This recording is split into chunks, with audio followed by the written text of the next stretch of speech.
Panglima Besar Jenderal Sudirman, pahlawan nasional, pejuang kemerdekaan. Beliau luar biasa, hebat. Jenderal Sudirman itu top.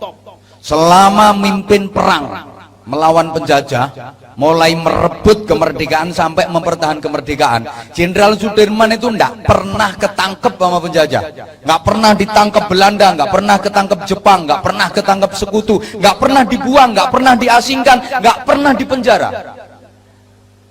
Perang dikepung sama penjajah, hampir ketangkep, lolos. Oh, setiap meh ketangkep lolos. Iki rata dudono rahasiane, soalnya mesti engko mbok tiru potonganmu.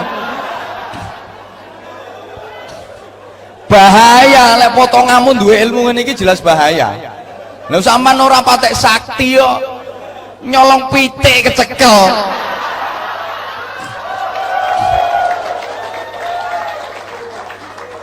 Maling ketengan. Kone ku lek gurung pinter aja dadi maling dhisik. Maling mesisan oleh 10 triliun. Maling ini wis duwe seragam sing lengkap, pangkate dukur dadi maling.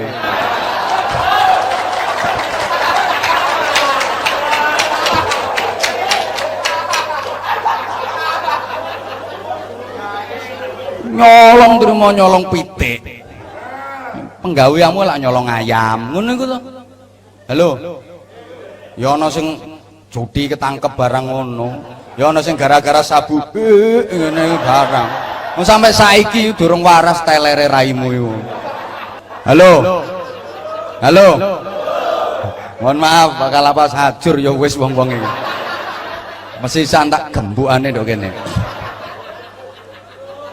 Ngene. Wis rungokno ta? Jenderal Sudirman itu sakti. Ya. Mulia, iya. Terhormat, iya. Luar biasa, iya. Ternyata usut punya usut, beliau punya jimat. Wah, mesti kepingin nih. Apa jimatnya Jenderal Sudirman sehingga beliau begitu hebat?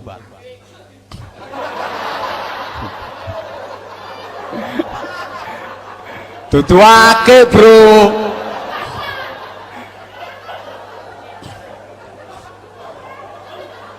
Akeh jarene.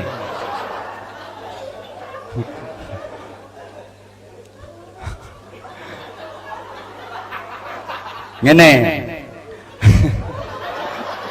Lha iku mesti ana sing ngrasani. Iku kiai ini yo gawe akeh iku lang. Iki duduk jimat. Satu, saya itu memang suka keindahan. Jadi mulai dulu kalau tahu kaset-kaset ceramah saya mulai tahun 2007, 2008 iku aku yang gak akeh, pancen aku seneng akeh ket biyen. Yang kedua, sunnah Rasul. Kanjeng Nabi Rasulullah itu juga pakai cincin. Cuma yo driji limo yo siji ae aja tinggone kabeh. Ante sing tak gawe yo apik, gak kaya pekmu. Koral dilus. Ono aja nggarai ta? Lah wis. Ini Allahumma sholli ala Muhammad. Enak Pak Kusnan mbina kroco-kroco ini model kaya ngene iki enak. Masih ditautuki gak kira mangkel. Gak kira mangkel. Angel golek ustad model ngene iki angel. Mangkane yo larang.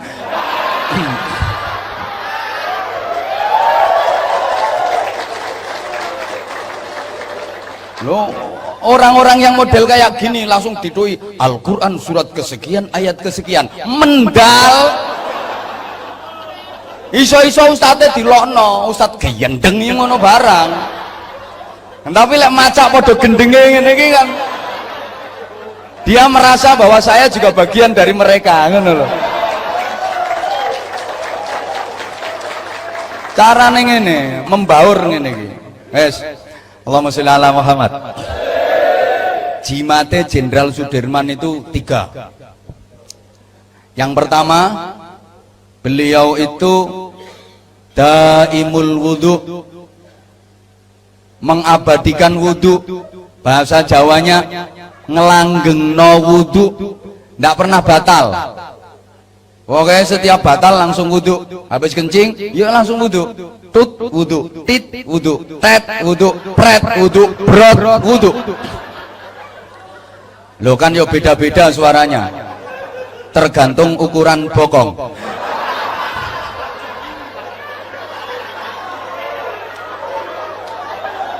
Semakin besar bokong ya semakin gede volume entut. Yo mbo kok ngono. Kalau bokongnya kecil tipis, nah suaranya yo cilik. Tapi lah bokongnya gede kandel yo beda.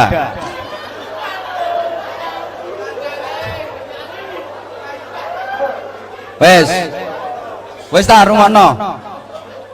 Beliau Jenderal Sudirman itu tidak pernah batal wudhunya. Setiap bablal langsung wudhu. Pokoknya angger batal langsung wudhu. Mau tidur wudhu beliau. Jadi tidur dalam keadaan suci dari hadas. Begitu bangun wudhu. Subhanallah, emang wudhu itu rahmatnya Allah. Orang yang punya wudhu ditemani malaikat. Tapi kalau nggak punya wudhu, apalagi nggak pernah wudhu, ditemani setan kayak rupamu itu. Loh kok gak kena gimana toh? Orang kalau punya wudhu itu dijaga malaikat. Sama nek gak percaya coba kate nyolong wudhu dhisik engko lak gak sida.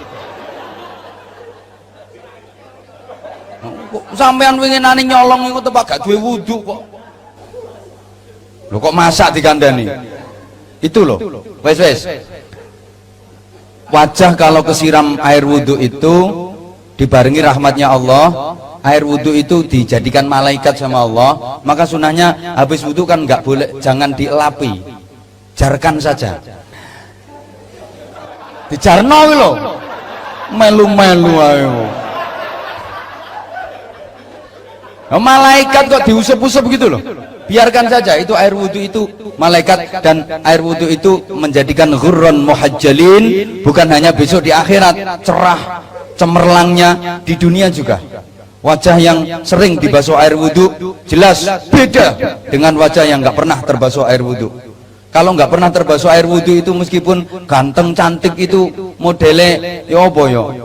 Nah betul modelnya ngono. Nggak ada cahayanya, nggak ada nurnya, modelnya ku belenek ngono nyawang. Tapi kalau sering terbasuh air wudhu itu mengandung aura, meskipun hitam. Ya contohnya saya.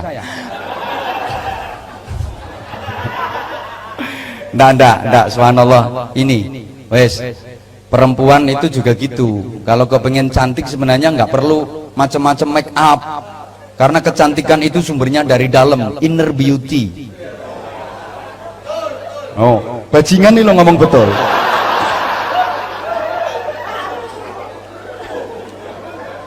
Bukan outer beauty. Lah kadang-kadang mohon maaf, banyak perempuan yang salah. Kepengen cantik itu raine didempul, alisnya dikerek, resi bersih diganti buntutnya kalau jengking. Nggak tahu apa. Teknologi kecantikan ini sekarang kan macam-macam. Ada yang pasang wis mbuh apa ae jenenge ngono iku. Ada lagi nyambung rambut, bahasa Inggrisnya higher extension gitu. Nah, kok kowe gak kira iso ngomong ngono kok. Ada lagi menyambung bulu mata. Bulu mataku bahasa Inggrisnya aidep. Iki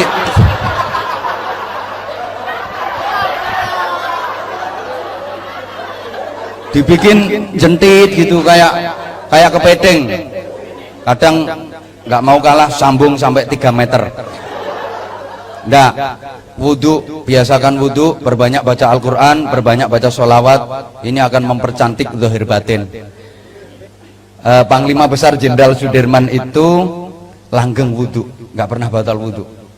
Subhanallah.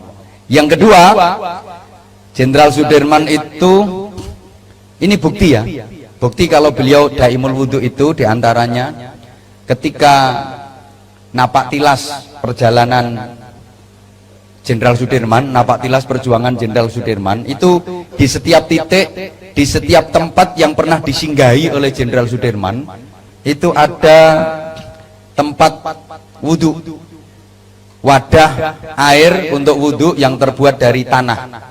Itu bahasa Indonesianya saya nggak tahu jujur, tapi kalau bahasa agak Inggrisnya saya tahu, namanya the padasan. Itu mohon maaf Pak Nadif, mohon maaf ngadepi ngene-ngene nggo bahasa teman-teman yo gak ono gaene kok. Wis ngajine model ngene iki ae. Sing penting kan mereka paham. Nah wis ada itu sampai sekarang, setiap titik yang pernah disinggahi Jenderal Sudirman itu pasti ada tempat air untuk wudhu beliau. Memang beliau seperti itu. Terus yang kedua, jimatnya apa? Jenderal Sudirman selalu sholat di awal waktu. Ini yang sulit ditiru. Saya ngomong dewi gurung karwan iso niru. Loh bener, begitu masuk waktu sholat segera laksanakan itu sholat, sekalipun dalam keadaan perang berkecamuk. Beliau betul-betul menjaga sholatnya, dan sholatnya mutu dan kualitas. Jadi kadang-kadang seperti itu. Orang kurung azan iso murang-muring barang. Meso ya kadang-kadang kurung azan. Yo gak usah tak tirokno mosok aku kokon meso. Kate maling kurung azan. Nah sampean yo gak peduli kok. Ini kadang-kadang udah nggak mau ngejawab azan, terus nggak sholat. Sholatnya aku modelnya ditunda-tunda. Udah nanti aja sholatnya, waktunya masih panjang. Engko ae sholatnya, engko ae terus. Akhirnya nggak sholat. Sekali sholat digabung lebih siji. Sholli fardhu dhuhri wal asri wal maghribi wal isya. Oplosan lillahi ta'ala. Sholat barang dioplos. Yang ketiga, Jenderal Sudirman itu sosialnya juga tinggi. Yang dua tadi kan hablum minallah, ngelanggengno wudhu, sholat di awal waktu, itu kan hablum minallah, betul? Betul, sampean gak ngerti ya wis ngomong betul ngono lho. Urusannya cek cepet tak baleni, betul? Nah, cek kita goblokmu. Jadi yang ketiga ini hablum minannas, luar biasa. Beliau sosialnya tinggi. Setiap singgah untuk beristirahat di satu kampung atau desa, masih ada sisa perbekalan, sisa bahan makanan, padahal ini bekal untuk perang loh ini. Jenderal Sudirman selalu kasih instruksi ke anak buahnya, ini sisa-sisa bahan makanan bagikan ke warga sekitar sini yang miskin. Subhanallah, padahal itu untuk bekal perang, disuruh bagi ke warga desa yang miskin. Luar biasa. Pantas kalau beliau dihormati, dihargai, dikenang, diteruskan perjuangannya, nama beliau abadi, dijadikan monumen, bahkan dijadikan nama-nama jalan. Hampir tiap kota di negeri ini ada jalan protokol, jalan utama yang pakai nama beliau, Jalan Jenderal Sudirman. Jenengmu digawe jenenge got kok gak payu.